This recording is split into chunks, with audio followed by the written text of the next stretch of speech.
Welcome to This is R&B's Get to Know Beth. I am your host, Rocky, and I am here today with singer, songwriter, actress, author, and Motown legacy, Beth. Welcome, Beth. Our readers have heard about you, but now they get to actually see you. So welcome to the show. Thank you. I'm so happy to be here. I'm so happy to talk to you. You know I love you. You know we love to kiki and just talk. And I'm just happy to talk about this new music I got. Oh, I am too. And you've been making us wait for a little while. I'm gonna have to say, we was waiting for a little while because it's been 5 years exactly, right? Like 5 years between Free, your debut album, which is, by the way, on her own label, Anise Records. Yes. And now that wasn't the intention to wait 5 years. I mean, like the first album came out and I was like, oh, I want to work on something else. But things happened, which you know of, in the midst of that, that kind of sidetracked me, but in a good way. And then when I was ready to put the second album out, then we had the pandemic. So that's the 2 years. So really, it's only been 3 years, but it's really add it all up. It's fine. You are so right. We gonna just take off 2 years. I was telling something that I've kind of been in a time warp for the past. We are still in a way like recovering. So you're right. So it's only been 3 years, Beth. I'll give you that because we are still, as they say, in the midst of a whole panorama still. A whole panorama. You're right. A whole panorama. So, and that's what happened. Like we wanted to put it out sooner and we were kind of just, and some people were releasing music. And then we just kind of said, no. So we dropped singles, and actually that worked out good because I just was able to still put things out to continue to build up my discography. But we waited for the album because we knew this album was so special and so good, and we just wanted to wait for it.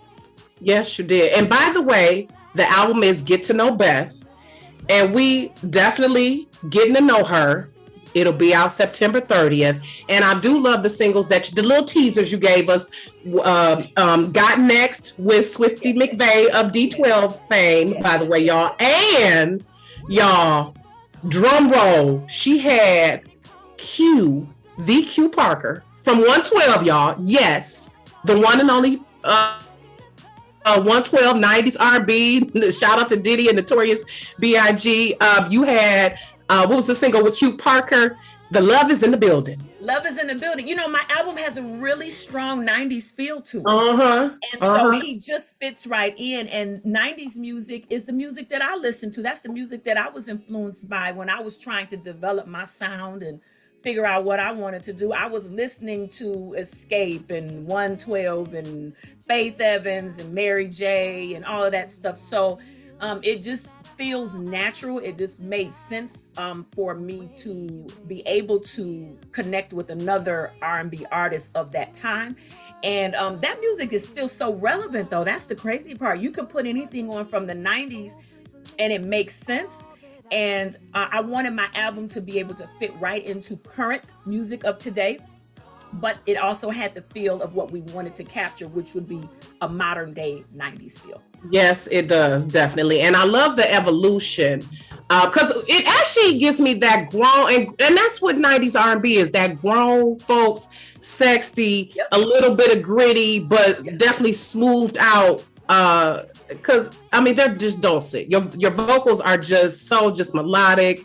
And Beth, I've always had a girl crush on you and a Uber fan since I ever heard your voice. Again, shout out to Montez Miller.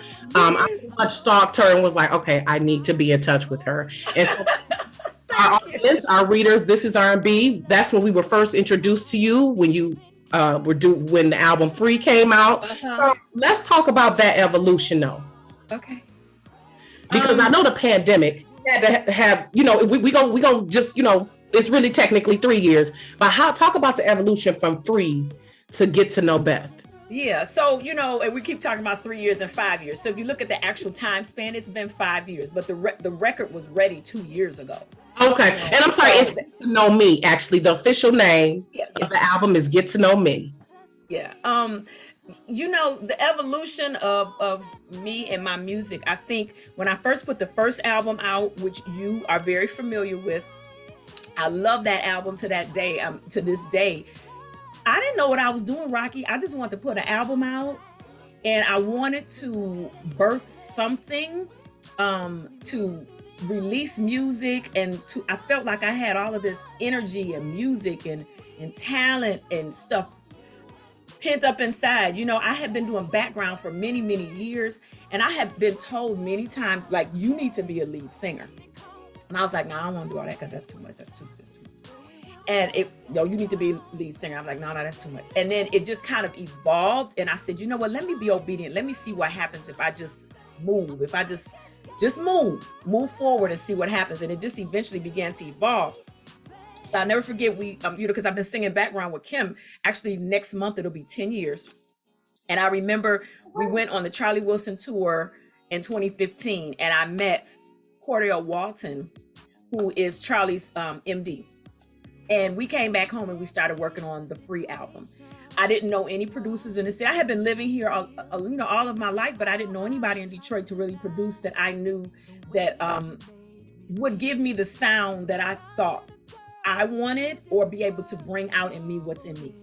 So Cordell and I worked on that album, and I think I did great. But I didn't know what I was doing. So for me, not knowing what I was doing, I think I did great. But on that album, I met Marcus Divine. And when we got ready to he did one song on that album, and Cordell did that whole first album, Free. When we got ready to do the second album, my husband and I had a talk, and my husband was like, I want Marcus to do this second album. He was like, you got some more grit, some more fire, a little more funk in you. He was like, Cordell is great. And I still work with Cordell. He was like, but it's something else in you that I think Marcus can do. Yeah. So Marcus did this whole second album, and it still has remnants of Free, but it shows you the growth and the development, and it just takes me to a whole nother place. So yeah, that's the evolution of Beth. I was able to really take my time and write about my thoughts, write about my feelings, write about situations. All the songs are true stories about something, somebody, some situation. Nothing is made up. Everything is true. Okay. So I won't tell no names to protect the innocent. But we're not going to say everything is true. We won't spill the tea. We'll leave it. We'll protect her for now. We're gonna behave. But I gotta call you out about one thing, Beth. Talking about you didn't know what you were doing. I didn't. People, let me reiterate. People might have heard me say Motown legacy because she is none other than the daughter of Johnny Griffith, of the Funk Brothers. That don't mean that was my daddy. That don't mean I know. But you knew. You had that legacy in you, and also you sang background for the Anita Baker. Let's put that out there too now, y'all. While Beth is humble. This is what I love about her too. This is what you get to know about Beth, that she just has all these things going on, but yet she just so humble because she sang background for the Anita Baker, been singing background for Kim for 10 years, and just got off the OJ's farewell tour. Right. Yeah. You know a little bit of what you're doing, and I could see it. But I hear what you're saying. You were just feeling your way, but you definitely can see that you have found your grounding with this album. Just from the gate, the first track, "Bad Girl." Now, I want to get into how you were rapping on there, Beth. You rapping on there. I said, listen to that. Wait a minute. I'm in the car I'm like, oh, I wonder who this is rapping. Then I said, wait a minute, that's Beth rapping. So let's talk about how the album came together, because I love and shout out to Marcus, the Heat Miser, Divine, who is a legend himself because he's worked with 112. Destiny's Child, Silk, Faith Evans, Kelly Price. A who's who of R&B. I love the seamless transition of the album, like the tracks. Like it's definitely a push play, you all. I like how it start with the up tempo, it just come in booming from the beginning. Mm-hmm. I'm like, oh, and then when you were rapping, so let's talk about that. Talk about fave tracks first. You know what? So Rocky, I love rap music. I love it. I'm sophisticated. I listen to it all the time. You know, I'm Cardi, I'm Megan, I'm I'm Lotto. Right. I'm all day. That's me. Okay.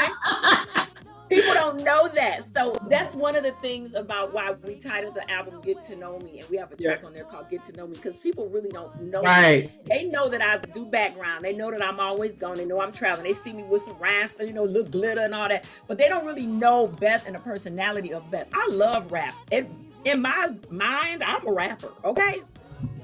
So when we did the song, and Marcus knows this, so he was like, go in there and say this, and I was like, oh, I get to rap, and he was like, yeah, and I was like, okay, everybody thinks that. So yeah, there it go, yeah.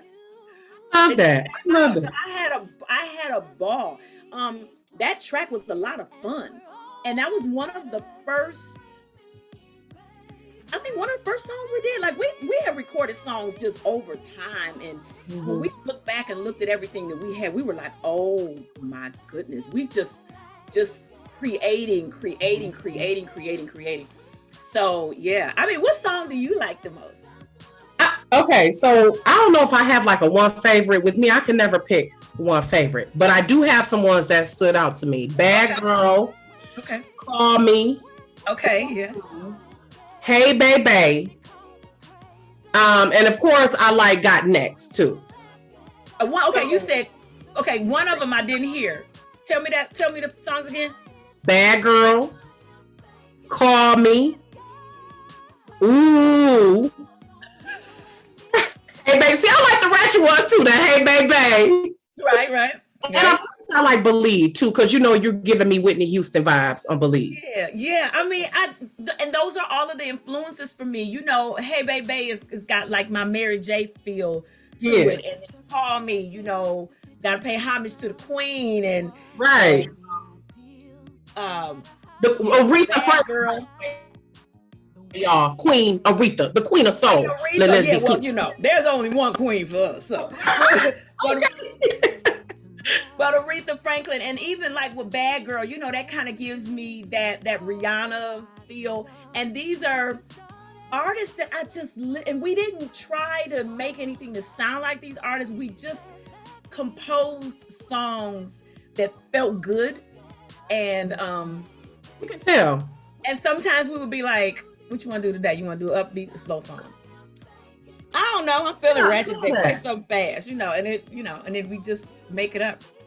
And we had a lot of fun. And so with Marcus overseeing the entire album, we still brought in Cordell Walton from the first album because he's brilliant. And Cordell did Believe. Okay.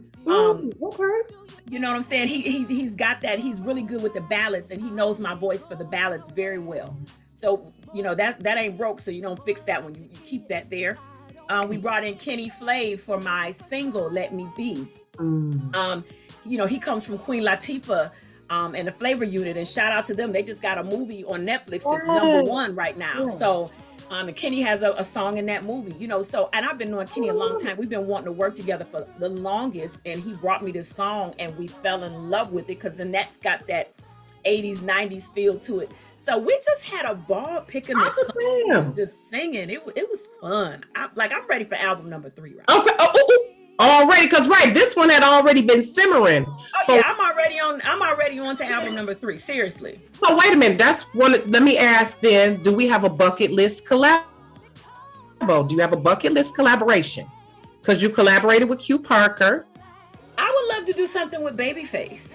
Ooh, child. Make me get my church fan. Yes. Oh my God. I had a chance to meet Babyface, take a little pictures on the gram when we did the full circle tour at the beginning of the year. And I believe and hope that our paths will cross again, and then that I'll be able to work with him. He's just brilliant, and I would love to work with him again, or work with him in a more direct capacity. Yeah. And do something with him. But really, I think Babyface, and then there's so many, I would love Diane Warren to write a song. Ooh, you went there. You went there, didn't you? Ooh. Yes. David Foster. You know what I'm saying? Yes. Who knows what the stars hold? Right. We're going to put it out there in the universe. We're going to put it out there in the universe. So I wanted to shift a little bit, Beth. And also something our audience might not know is that you were on The Voice, NBC's The Voice. Yeah. Was that season 17? 16. 16, and you made it to the top 20, right? The top. No, not even that. Like, that show eliminated me very quickly. I think I made it like to the top 30, maybe that. But they made a mistake, obviously. But you know what? It's okay. Right, because I was going to ask, what are the lessons? What are the lessons you took from that? Yeah, it helped me build a fan base, first of all. Mm-hmm. And second, it gave me more confidence. Being on a television show like that is not easy, right, man? That thing was a challenge in that the hours that we had to work, 14, 15, 16-hour days in a television studio of that magnitude. It's very cold in these rooms because of all of the equipment. It was a lot going on, but I learned so much, and I left my house one way. I came back home bigger and stronger with more knowledge, more confidence, more assertiveness, more focus of what I wanted to do. And, I kind of jokingly tell people, I want to be the Jennifer Hudson of The Voice. Like, how they voted her off American Idol. Now she got her talk show. She's an EGOT. I'm like, The Voice. Yeah, I'm going to be that girl. They're going to be like, hey, that's the girl we voted off. And I'm going to be like, yep, but that's okay. Because y'all did me a favor. And it's cool. No hard feelings. Yeah. That was the path I was supposed to go. And it's cool. I was just in my feelings about it. So I guess they didn't make a mistake. I was too for a minute. It's all in divine order. It definitely is, because I'm sure you learned some lessons. By the way, y'all, John Legend snatched her away from Kelly Clarkson, by the way, y'all. And you know what else, Rocky, was crazy? If you look on the Amazon bestsellers and new release list, I'm on the list with John Legend. Yeah. Like, is it number 3 still? I think I'm number 5 or number 6, because the albums go up and down every day. But like John Legend, Kim, Beth, and Usher, I just looked today. Like, I'm like, what? Yes. And their albums are already out. Yours is mine ain't even out. It's doing well in the pre-orders. Yeah. I love that. I'm ecstatic. I'm ecstatic for it. So The Voice did you a favor, and I'm sure there are some lessons that are contributing to your success right now. Absolutely. Yeah, the Voice just taught me that there is a big world out there. And if you don't quit and you continue to push and you continue to practice and you continue to believe in yourself, like, you can get there. I mean, my main lesson was all of the big things that Hollywood has that I had never been to. I had been there. God took me there once, so I know he can do it again. Absolutely. And it's tangible to me now. It's not a dream. It's not like, oh, it would sure be nice if I could. I'm like, oh, I did that, so let me go back and do that again. Finish this statement, Beth. Being a Black female recording artist is everything. All like it's a ball of emotion. Let me say that, because, and I take this statement from Anita Baker. When your highs are high, they're really high. When your lows are low, they're really low. You have to know how to balance and juggle and navigate in between. You can have some amazing times in your career, and you have to learn how to accept those, but don't let those define you. And you can have some low moments in your career too, and accept that, and don't let that define you, and don't let that knock you off your focus. So I guess what I would say after explaining that like that, I would say being a Black female R&B artist is a roller coaster ride. So buckle your seatbelt, put on your helmet, and just do your best and have fun. Have fun. That's what I could tell. Your voice just sounded so much more lively on this album. I was happy. Right? I noticed that. Like, were there any least favorite moments? Were there like moments where you and Marcus was like fussing at each other and like, I don't want to do this, and he was pushing you outside your comfort zone? Because you just, every song sounded like it just had good energy in it. After he got through cussing me out, then I got it right. That's what you need, though, right? working with him is a hoot. Like he's no nonsense. If you coming in, like he sent me home a couple days. He's like, oh, you don't want to work today, go home. And I'd be like, no, I want to sing. He'd be like, bye. And but as he's saying bye, and I'm trying to explain myself, he's shutting stuff off. So that means he's not changing his mind. I said what I said. He said bye. Yeah. Yeah, get your mind together, go bye. Right. So I mean, there's been times I've come in and he was like, did you come here to sing today? Oh. And I'm like, yes. He was like, I can't tell. Right. So I needed that. I needed that sternness. Yeah.